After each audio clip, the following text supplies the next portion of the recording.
Hey, what's up everybody? It is Mr. Burden, and I'm creating this video because I'm going to show you how I would like you to set up a course folder in our Google Drive. There is kind of a particular way that it needs to be set up for it to work for the purpose of our course. So I'm going to go ahead and demonstrate that. First thing that you want to do is I would highly recommend that you're using Google Chrome as your internet browser. I find that Google Chrome not only works really well with Blackboard, but then of course all the Google products as well, such as Google Docs, Google Sheets, Slides, etc. So first you want to open up a new tab. There's several different ways you can get to your Google Drive. You definitely want to make sure that you are signed in to your school district account, so make sure you're using your school district of Waukesha student account, and you can always check if you're signed on over here. You can see there's my email. I'm signed in with my account. Then to get to Drive, you could always click on this waffle right here, and I call it a waffle icon because it kind of looks like a waffle, and click Drive. You could also go into your web browser and type drive.google.com. Your Drive, of course, is going to look a little bit different than mine. But what you want to do is once you are in your Google Drive, you are going to want to create a course folder. So here's what you're going to do. I want you to, I'm going to go into my eAchieve folder, and then what you can do is go to New Folder, and then name it Personal Financial Planning.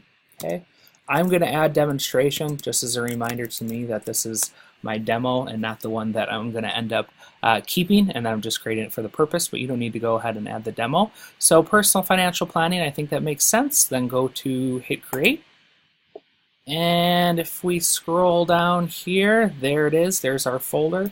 If you want, you could add a color or something along those lines to it. But the main thing that I want you to do right here is I want you to make sure you give me proper share settings for anything that goes in that folder.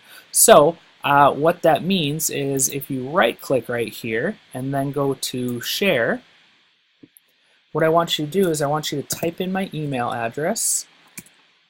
So you can see mburden@waukesha.k12.wi.us. Then go over here and make sure that I have this editing permission. That is really important.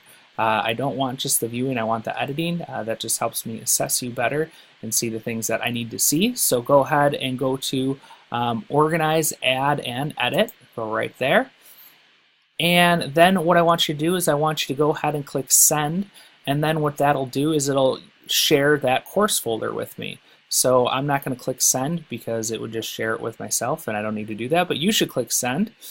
And then once you do that, what's nice about it is anything that you now create or move into this folder, I will have proper share settings. So for instance, I'll demonstrate. Let's say you're going to create a document. Okay, so you go to New. Notice I'm in this folder already. And I'm going to call this, let's say it's the, let's see, what's an assessment that we have coming up? Week 2 Career Assessments Reflection. So it's always important to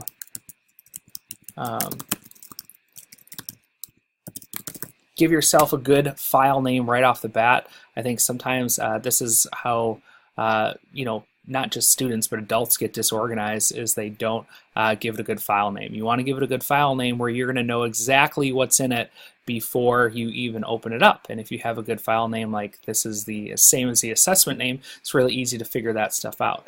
And then what's neat is, let's say I'm just going to put demonstration, can't type today.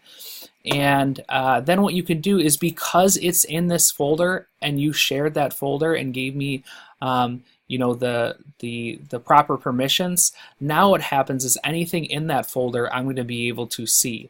If you don't do these things, if you don't do it this way, what happens a lot is students will submit links to Google Docs and I can't open it and I can't see your work, and students end up with NEEs, which is not enough evidence because I literally just can't see your work. So then how you would submit this, if this was a finished assignment, you would just copy this link. Several ways you can copy something. Then you would go down here, click W02, scroll down to the right submission box. This is where I want you to paste it. paste it right here. Then you would scroll down, click this, hit submit, and that's how you would submit it to me. Once that happens, essentially I have a little area in my class, you can see over here that says needs grading. Is anytime you submit anything, it will get flagged and go into my needs grading, and I can click that and I can see anything that needs to be graded.